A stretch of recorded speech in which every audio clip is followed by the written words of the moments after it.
Hello, everybody. I am Dr. Steve O'Brien, and welcome. Thanks for tuning in. I am here to discuss the upcoming Child and Adolescent Mental Health Conference put on by PESI. That will be live in Orlando and also streamed on August 7th and 8th. So we hope that you will join us, whether you are there in person or online. There will be several speakers, and I will be presenting on two different topics.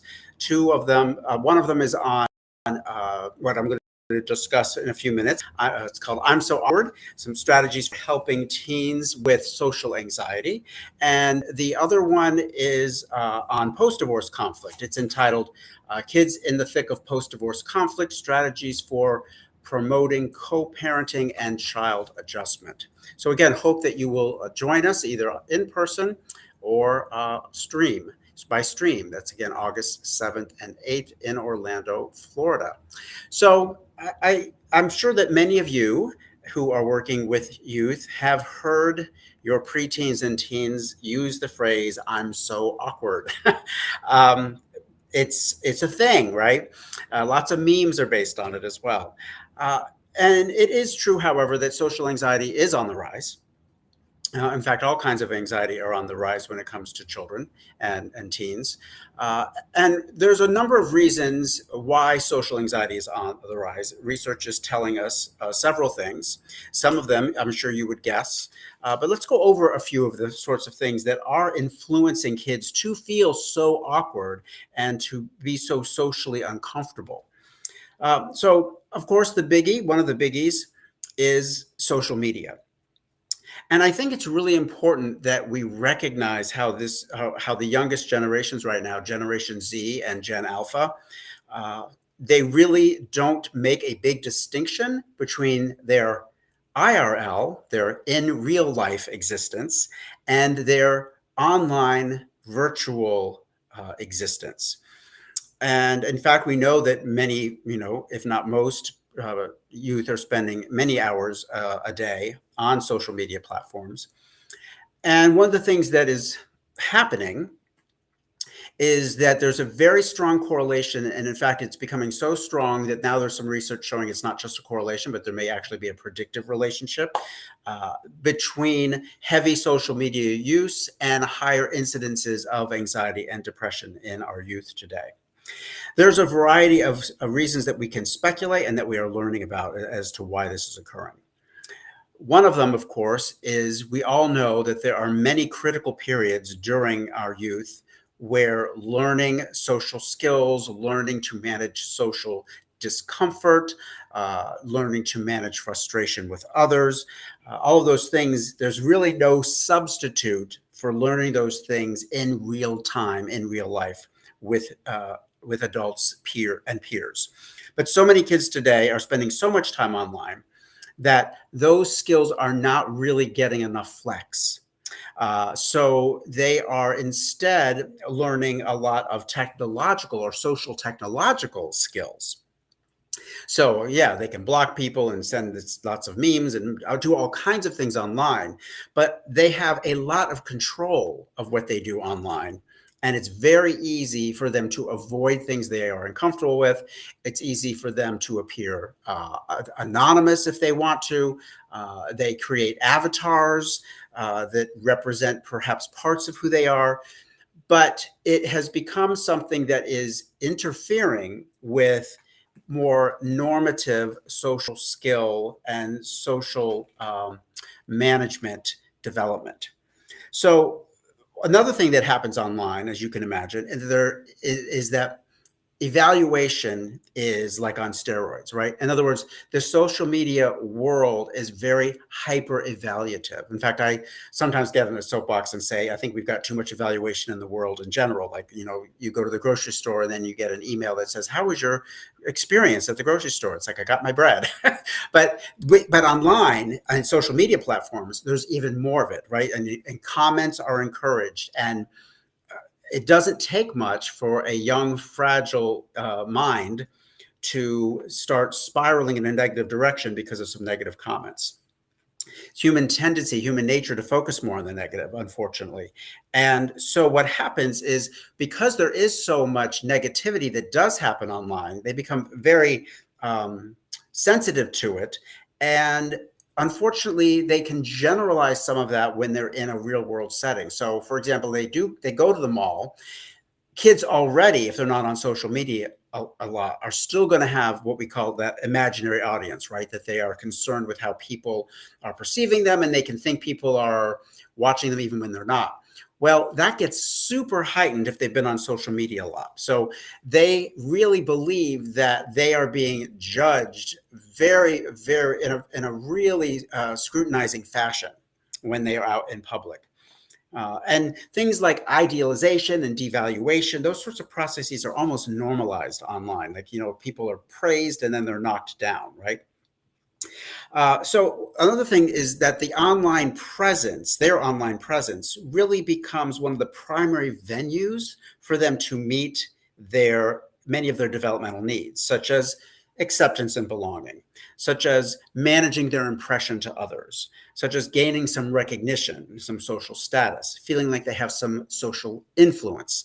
But those things, again, which are normal to go through, are being met in a very specific way with a lot of risk, meaning that there's a lot of opportunities to get those needs superficially met online, but that's not a substitute for truly developing real genuine connections with people offline.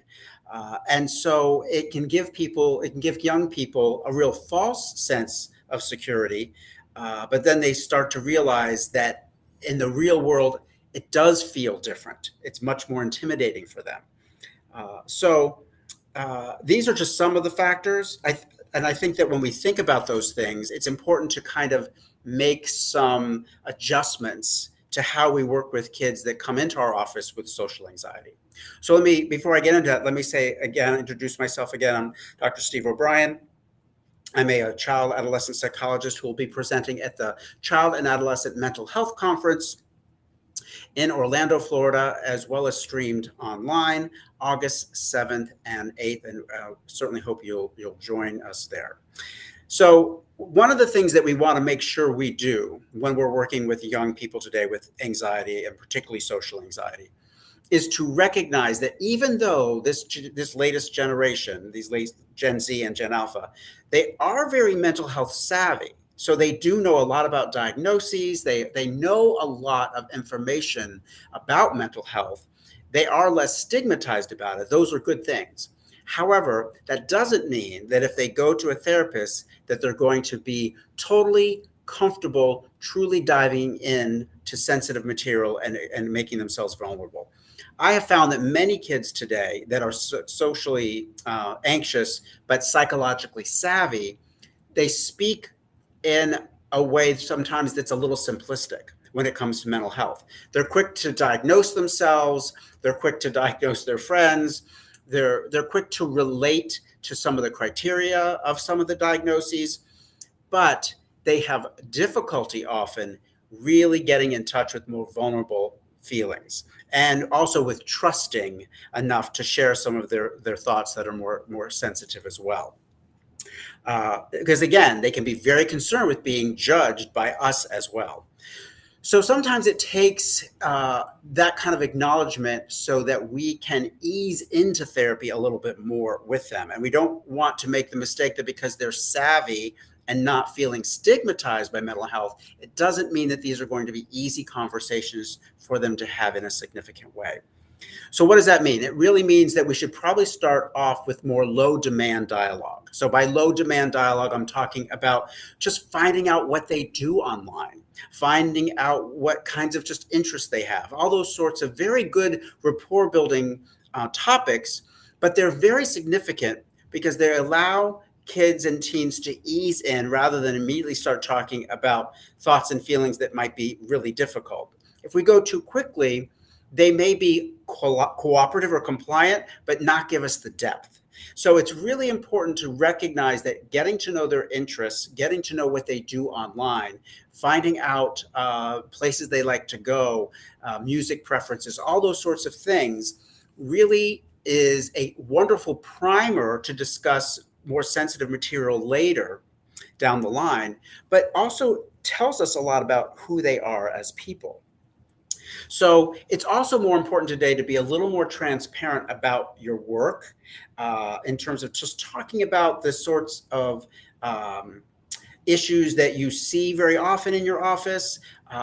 You can talk a little bit. People vary with how much they're comfortable as a therapist discussing, self-disclosing. But I think it's important to at least self-disclose professionally about the kind of work you do and what motivates you about that work, what you find challenging or rewarding about that work. Um, I often say to the teens I work with that I think that being a teen is not always easy because you're not yet an adult, but you're certainly not a little kid. And if I can be somebody that at least understands a little bit more and can be any sort of support or guide on any kind of issue, I'm happy to do that.